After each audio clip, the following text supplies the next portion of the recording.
Hey guys, and welcome back to Journey into Pandora episode 8 part 3. One life remaining. I'm pretty confident that I can get 9 with this. This deck seems pretty solid, but I'll have to get the results in-game to prove that, as one loss could mean the end of this run. So let's get into the match and let's see if we can continue and get that 9 wins. Alright guys, this is it. We are going to get this win. I am confident. Confident in my deck, confident in my abilities. Let's get this win and move on to the next game. How are we going to start things off? We need 2 lakes for this little character, so it looks like lakes are going to be our starting land, because I want to get this down as quickly as possible, since it's going to be my primary collector. I want a Faeria tree as well. We'll get that down next turn. And if you remember from last episode, Faeria tree was actually pretty funny. It actually managed to pull off. I have tons of Faeria in that game. 2 Faeria for 8. A good trade-off.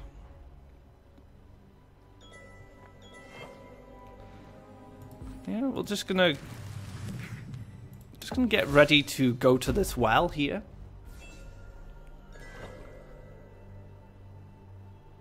See how many resources my opponent puts into trying to kill the Faeria tree.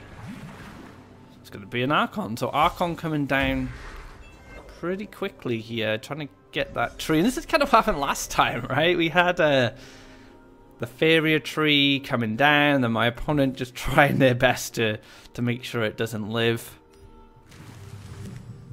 So I was thinking we can Piper this. Puts this out of reach. I think then we can caretaker it.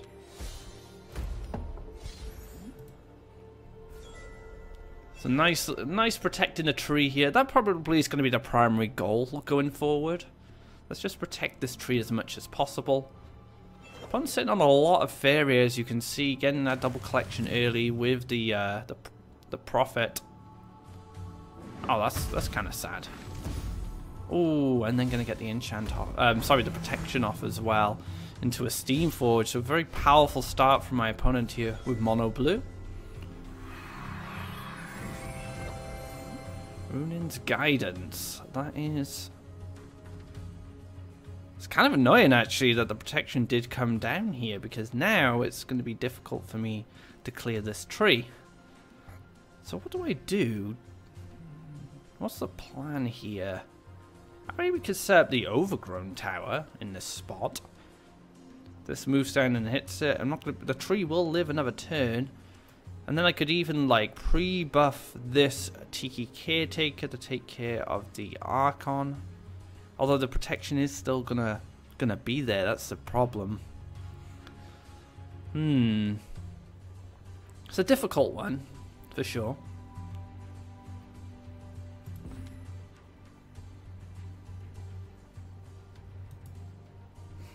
Yeah, it's very difficult, especially if there's a Frogify lurking somewhere.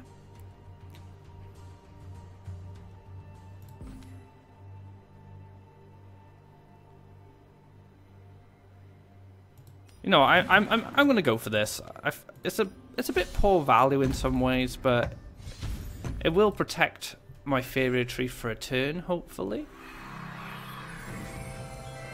Now I've got this Caretaker, the challenge, the Archon once I hit this protection off. But protection, you know, very powerful mechanic in Pandora, I've come to learn. And you probably have noticed in like previous Journey into Pandoras, I've drafted this card quite a lot because it's just so good at winning combat.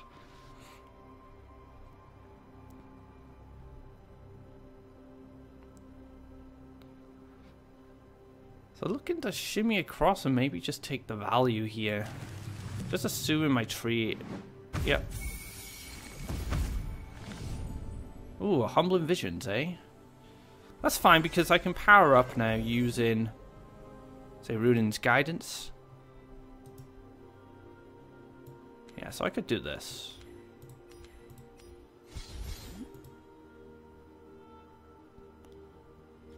See, I could kill this in one hit, which would be pretty good.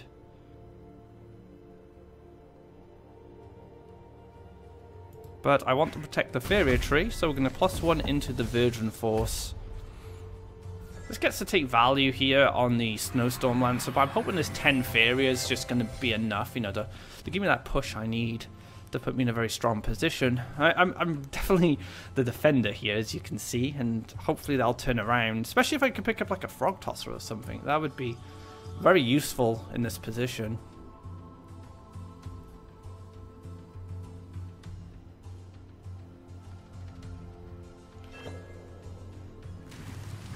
For another forest.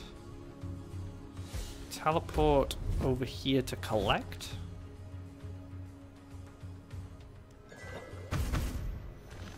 Okay. And then Faeria Tree is going to proc. I'm going to get 10 Faeria to use. See, Frog Tosser would be great here as well, because I could just clear this, or I could clear this. So I have a lot of like good options. Oh, blocking the collection, so just kind of assuming that Pandora's going to open. Could be good timing, actually. 10 Faeria. Feels good. Okay, let's take a draw. I was hoping we'd get Pandora there. Well, that's fine. We can do this.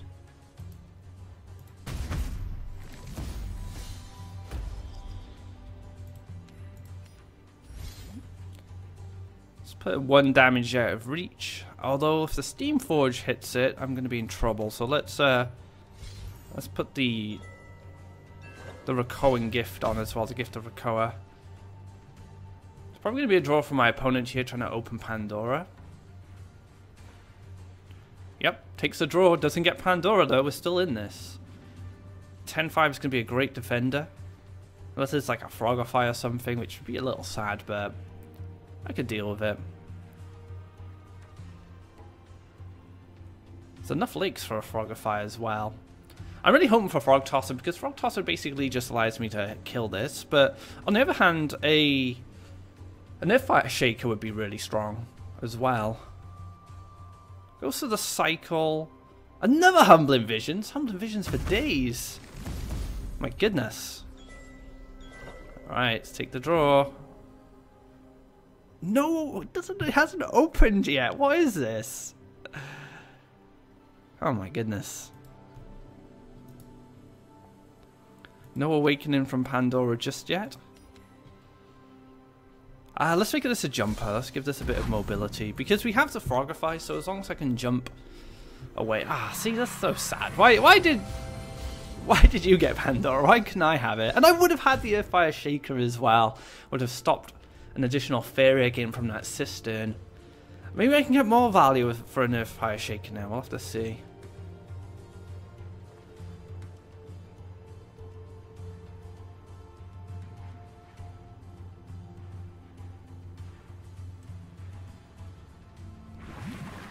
Goes for a lake to a Wild Avenger.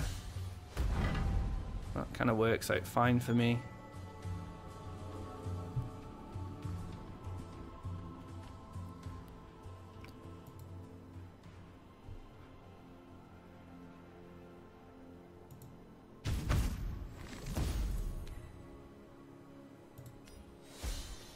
So we're going to use this as a defender, and then we're going to start building aggressively with this.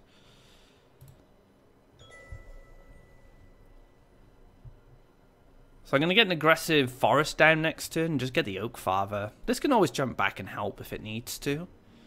But killing the cistern is actually pretty handy, but it's a bit awkward unless I pick up some land ramp because I'll have to step on my Oak Father land.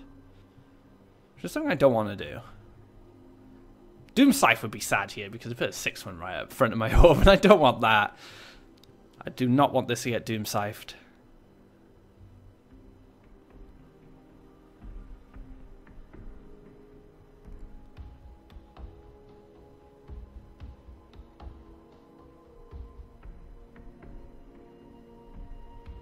Opponent thinking about what to do next. Went for the draw immediately. And just pass it. No? No, just passes. Okay.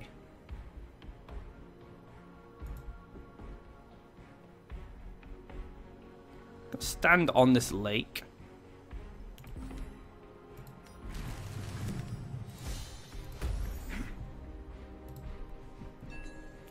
So Ogfather is going to be my main aggressive creature now. We've got the Octopus and the 8/8 to defend. Opponent's sitting on 17 Faeria. That is a lot of Faeria. So I'm assuming the pass next to him meant there was nothing in hand that was worth playing into my 8/8. So as far as I can tell, the treasure's not going to help here, my opponent. But also, my opponent doesn't have a creature that's big enough that it can handle an 8/8. We've seen like 3 Humbling Visions already. Which is a primary way for a blue deck to handle these big creatures in Pandora. That and Frogify as well. Frogify is also a very good option, if not better. But Humbling Visions is still a very solid card.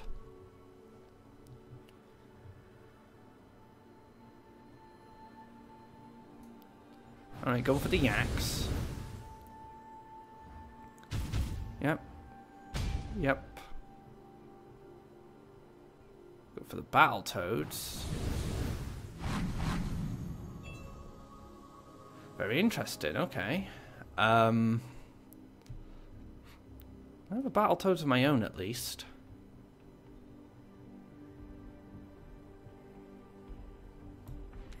What's this gonna give us?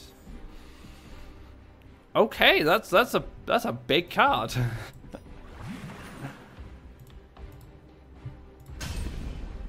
We can get out of reach of this. We can go for a Battletoads of our own and just pass there. So that's a big Primeval Colossus of 1320. Madness. Oh, the Earthfire Shaker. That's pretty tidy. I like it.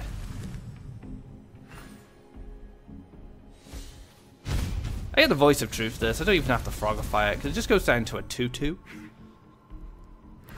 Which is pretty solid, to be fair. Oh, just going in now. I guess I have Lethal coming up, so no surprise there. Frog Tosser's pretty nice. Voice of Truth is pretty good too. It means only 6 damage next turn if I Frog Tosser this. I think that's reasonable.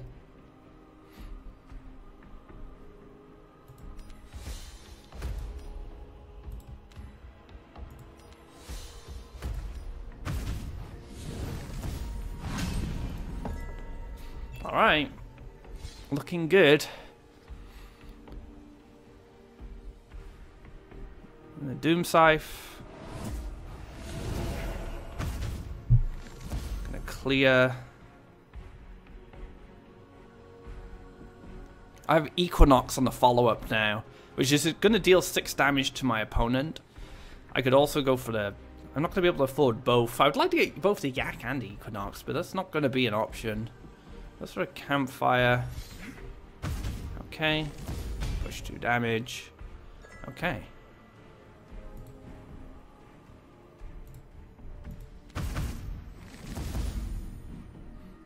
So we can do this aggressively, because if it trades with a 6-1, we win.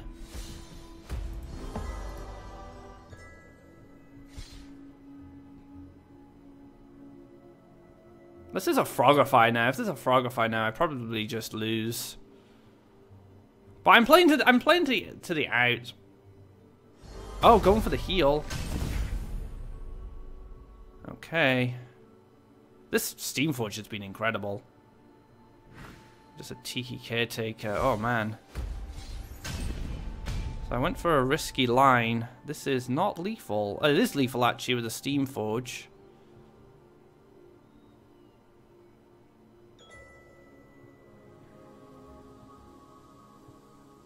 Where's Creation? It's pretty amazing, actually. How much does this cost? 6. So is it going to be... Let's do this first. Yeah, I'm not going to be able to Frogify... Like, being able to Frogify this as well would be pretty amazing. I'm just going to bank on my opponent not having enough damage and go for the win here. Although... So yeah, it's going to be enough. If I can Frogify this, and I do 2, 4, 5... And then he could set up something big on the follow-up. So, yeah, let's just go for the win here. Oh, actually, he kills the Steamforge as well. That's really important. Killing the Steamforge basically means like, Ninja Toad isn't lethal right now.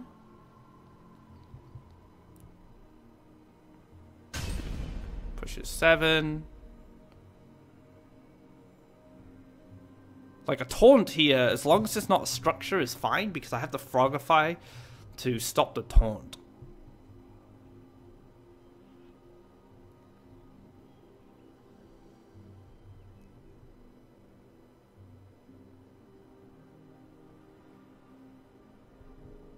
I wonder what the option is here. Perhaps my opponent doesn't have one. Or maybe trying to figure out the best way to stop an 8-8 from smacking him in the orb next turn.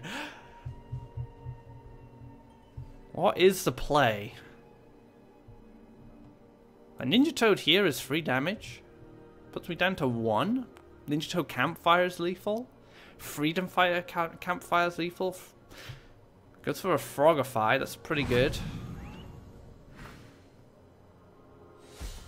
To a 5-5. So it did have the Frogify. Oh, so close yet so far. Can I draw a power up? No.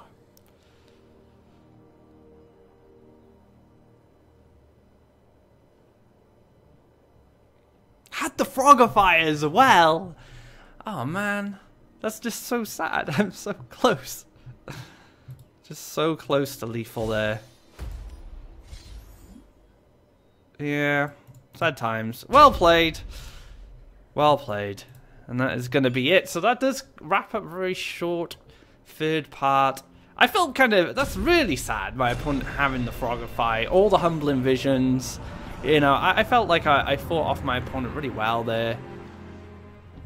But yeah, that's really unfortunate. Now, someone did actually mention in a comment they didn't get to see my rewards. So we're going to take a look at it now. And there we go. That is my rewards. So that does conclude this run. Thank you very much for watching. If you like this video, be sure to give it a thumbs up. If you haven't already, drop a subscribe to keep up to date of when our content goes live. You can also check out the earlier episodes of Journey into Pandora. There's all the way up to episode 8 now, so there's tons and tons of Pandora content for you guys to check out. But you can also check out Oversky Deck Spotlight, which covers some of the competitive decks that have been featured in tournaments, in recent tournaments, such as the Aurora Open. We took a look at Raizo's Yellow Tempo. We also took a look at Mr. T's Red Combat. So until next time, guys, take care and enjoy Pandora.